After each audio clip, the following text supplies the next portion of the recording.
মুর্শিদাবাদের নওদা আমতলা একটি জলের এটিএম উদ্বোধনে সাংসদ আবু তাহের খান। এলাকার মানুষজন সহ পার্শ্ববর্তী এলাকার বিভিন্ন মানুষ এই জলের এটিএম এর জন্য উপকৃত হবেন। মনোবীক্ষণ পলিক্লিনিক, চিকিৎসার জগতে এক দশক। এখন এখানে সব বিষয়ে ডাক্তারবাবু একসাথে তলায়। ফোন করুন 7477799515 এই নম্বরে। 5 টাকায় মিলবে 20 লিটার বিশুদ্ধ পানীয় জল। নওদা গ্রাম পঞ্চায়েতের পক্ষ থেকে আমতলা গ্রামীণ কিষাণ মান্ডিতে তৈরি হয়েছে এই জলের এটিএম। প্রতিদিন বহু মানুষ নানা কাজে আমতলা বাজারে আসেন। বিশুদ্ধ জলের ব্যবস্থা না থাকায় সমস্যায় পড়তে হতো।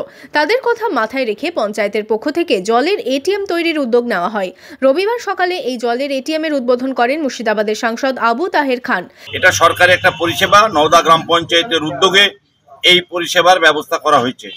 আমরা খুশি এবং এলাকার মানুষও খুশি, যেখানে বিশুদ্ধ পানীয় জলের জন্য বিস্তীর্ণ এলাকার মানুষ এখানে আসে। যেহেতু একটা কিষাণ মান্ডি আছে, যেহেতু এখানে একটা এডিও অফিস আছে, বাজার আছে, সুতরাং এই এলাকার যারা মানুষ এখানে আসবে সমস্ত মানুষ এই সুবিধা ভোগ করবে। 5 টাকা দিয়ে 20 লিটার বিশুদ্ধ পানীয় জল, একদিকে ঠান্ডা পানি, প্রয়োজনে গরম পানি, নর্মাল পানি, সব রকমই পানির ব্যবস্থা এখানে আছে। এই দিন অনুষ্ঠানে উপস্থিত ছিলেন জেলা পরিষদের শিক্ষা কর্মাধ্যক্ষ তথা নওদা ব্লক তৃণমূল কংগ্রেসের সভাপতি সফিউজ্জামান শেখ সহ জনপ্রতিনিধিরা।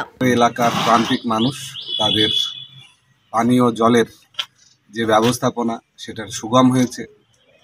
ধন্যবাদ জানাবো আমার নেতা অভিষেক ব্যানার্জিকে, যে কাজ করার সুযোগ দিয়েছেন। আর আমরা চেষ্টা করছি প্রতিদিন কাজকে সামনে রেখে নিজেদের পরিচয় স্থাপনের। তৃণমূল কংগ্রেস আগামী দিনে এখানকার সাংসদ যিনিই মনোনীত হবেন, যাকেই আমাদের সামনে এনে দেওয়া হবে, তাকে পিছনে থেকে একনিষ্ঠভাবে নিরঙ্কুশভাবে এই নওদা ব্লক আমরা জয়ী করব।